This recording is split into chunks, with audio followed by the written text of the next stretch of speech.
This is Amy from Amy's Band Book Buzz, and today I'm going to talk about William Shakespeare. Um, Shakespeare, obviously, he's a classic playwright.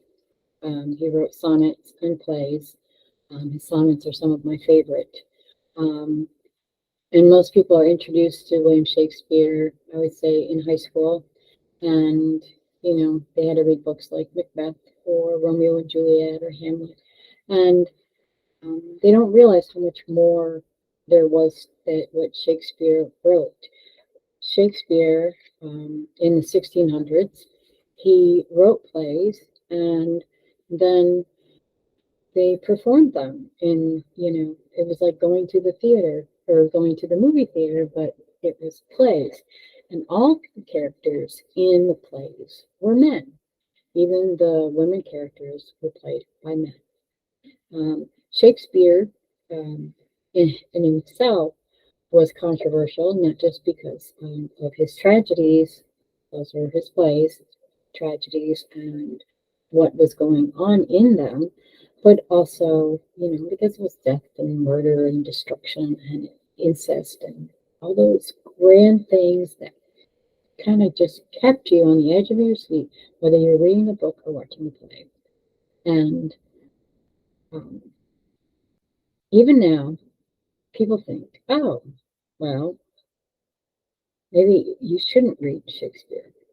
Well, if you're not a fan of Shakespeare, you may not always understand what Shakespeare is saying because the way he wrote, he was very poetic in the way that he wrote, and he was also using Old English, and he used metaphors and hyperbole and you know different types of similes and such great literary ways of telling a story that kind of when you sit back and someone reads it properly or they do it in the play or you read it and you understand it, then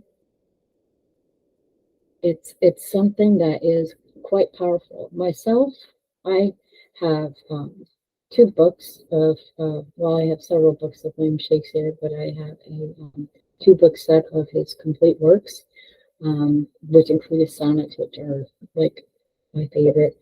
But when I was doing some research on them books, and I wanted to see which kind of classic books were also read because and banned, because I know that some people will never read certain classic books unless they are a required reading in school, in high school, in college, whatever.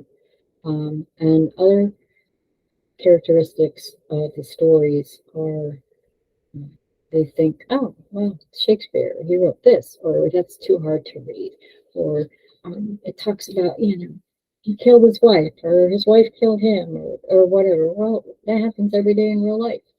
Um, so thinking about um, the different works of Shakespeare and how things were judged, and they've been judged since he wrote them.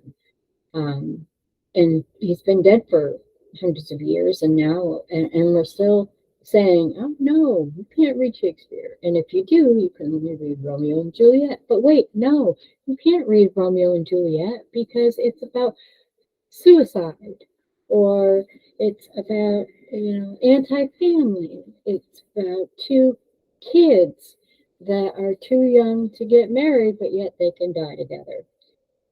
Whatever. You have to think of the era where things came from as well. They call his Shakespeare's plays tragedy for a reason, um, and where there's glimmer, there's tragedy. But I was really interested in seeing that it wasn't just books like Romeo and Juliet or Macbeth, The Taming of the Shrew, and there's so many, Hamlet, Ophelia, um, just different books. But then one caught my eye, and I was like, well, that was one that I hadn't read. So I looked to see if my book had it, and it did, and it was called Twelfth Night. So I'm not going to read a portion of, because it's a play, and I don't want to stumble on my words because Shakespeare should be read with a powerful voice. But I am going to read the introduction that is in this book that I have. I have the complete works of William Shakespeare, all the plays, all the poems. It's a two-volume set, and this is from volume one, and it's Twelfth Night, written about between 1600 and 1601. And in the introduction, it says, we learned from Manningham's diary that Twelfth Night was acted as the Middle Temple, February 2nd, 1601 to 1602. Its date is probably 1600 to 1601. Manningham writes of the plays, much like the Comedy of Errors or the Medici in Platus, most like and near to the Italian Ingani, and if I pronounce these things wrong, I apologize. There are two Italian plays of an earlier date than Twelfth Night, entitled Gi Ignati, which means the cheats, containing incidents in some degree resembling those of Shakespeare's comedy, and in that of Gonzaga, the sister who assumes male attire, producing thereby confusion of identity with her brother. His name Caesar, Shakespeare's Cesario.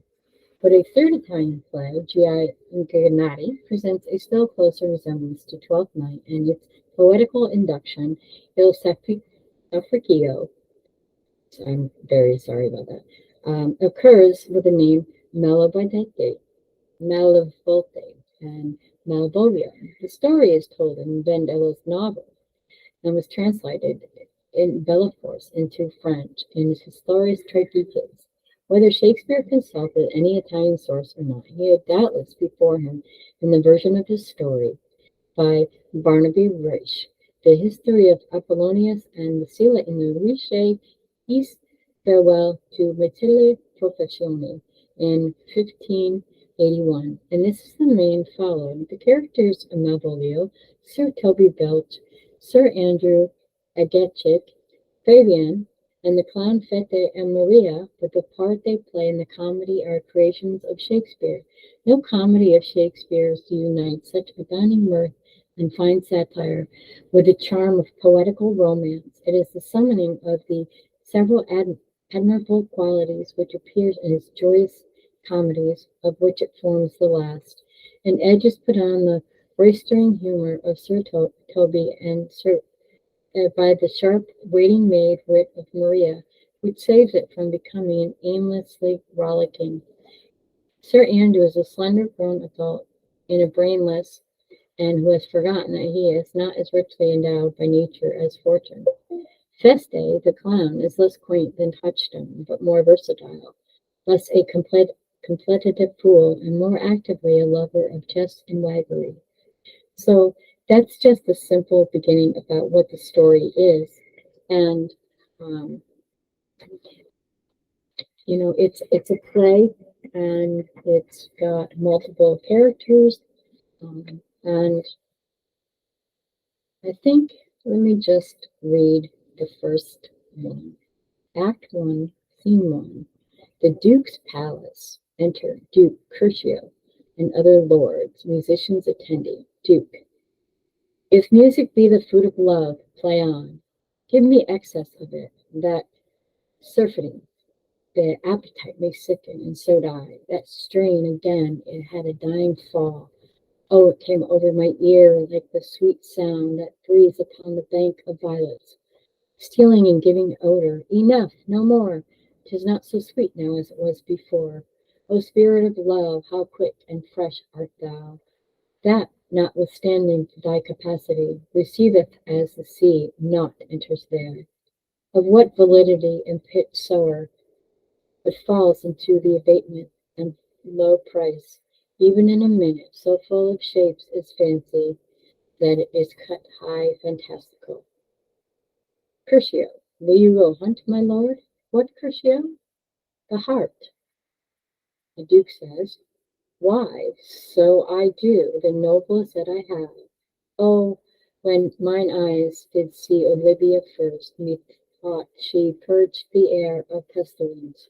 That instant that I was entered into a heart, and my desires fell in cruel hands, ever since pursued me. So, if you're a fan of William Shakespeare and you haven't read Twelfth Night, read it.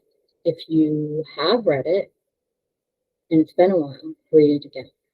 Introduce yourself to William Shakespeare. Uh, and I think you might be able to figure out exactly what he's saying. Thank you. This has been Amy Shannon for Amy's Fan Book Buzz, and I will see you again next week. So please stay safe, be well, be kind, and keep reading.